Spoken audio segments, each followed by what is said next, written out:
के किनारे एक पुराना घर था जहां दादी अपने दो शरारती पोतों रोहन और मोहन के साथ रहती थी। दोनों दिन भर तूफान मचा देते, कभी रसोई में खिलौने, कभी बरामदे में कपड़े, कभी आंगन में मिट्टी। बेचारी दादी रोज झाड़ू लेकर सफाई करती, लेकिन जैसे ही थोड़ी देर गुजरती घर फिर से गंदा हो जाता। धीरे धीरे दादी बहुत थक चुकी थी। एक दिन सुबह सुबह जब वो आंगन साफ कर रही थी, तभी चक्कर खाकर जमीन पर गिर गईं। जब होश आया तो उन्होंने जो देखा, उनकी आंखें फटी की फटी रह गईं। पूरा घर चमचमा रहा था, जैसे किसी ने हर कोना बड़े प्यार से साफ कर दिया हो। दादी हैरान होकर बोली, ये कैसे हो गया? मैंने तो सफाई की ही नहीं। तभी उनकी नजर पास रखी पुरानी झाड़ू पर गई। झाड़ू धीरे धीरे अपने आप हिल रही थी, जैसे किसी अदृश्य हाथ ने उसे पकड़ रखा हो। तभी दादी को अचानक अपनी सास की बात याद आई। सास अक्सर कहा करती थी, बहू, इस घर में जो पुरानी झाड़ू है वो किसी साधारण नहीं है, उसका रहस्य बड़ा गहरा है।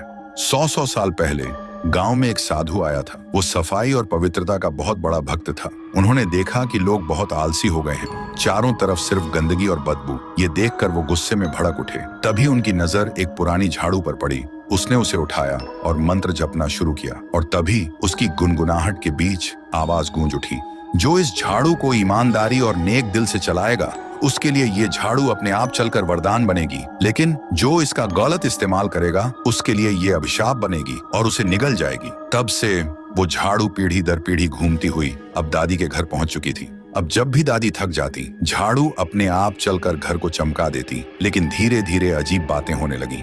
रात में आंगन से किसी के कदमों की आवाज आती, और कभी कभी पोतों के कमरे से खिलौने अपने आप चलकर आकर अलमारी में जम जाते। रोहन और मोहन तो खुश हो गए, वाह, अब तो हमें कभी सफाई करनी ही नहीं पड़ेगी। लेकिन दादी का दिल कांप रहा था, क्योंकि हर सफाई के बाद उन्होंने देखा कि झाड़ू की पास की डंडियां और ज्यादा काली और भारी होती जा रही थी, जैसे उसमें किसी अदृश्य आत्मा की ताकत भर रही हो। फिर एक रात दादी ने हिम्मत करके झाड़ू से पूछा, तू कौन है? तभी झाड़ू से एक धीमी आवाज आई, मैं वही शक्ति हूँ जिसे सदियों पहले साधु ने जगाया था। सफाई मेरा वरदान है, लेकिन याद रखना, अगर घर के लोग मेहनत करना छोड़ दें तो मैं उन्हें अपना हिस्सा बना लूंगी। दादी कांप गईं। उन्होंने उसी वक्त पोतों को बुलाया और समझाया, बेटा, ये झाड़ू मदद करती है, लेकिन हमेशा उस पर निर्भर रहना खतरे से खाली नहीं। अगर हम मेहनत बंद कर देंगे तो ये झाड़ू हमें ही निगल जाएगी। उस दिन के बाद दोनों पोते सफाई में दादी की मदद करने लगे। झाड़ू अब भी घर में थी, लेकिन सिर्फ तभी चलती थी जब सब लोग सच में थक जाते।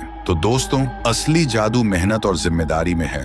कोई भी चीज चाहे कितनी भी अद्भुत क्यों ना हो, अगर इंसान आलसी हो जाए तो वरदान भी अभिशाप बन जाता है।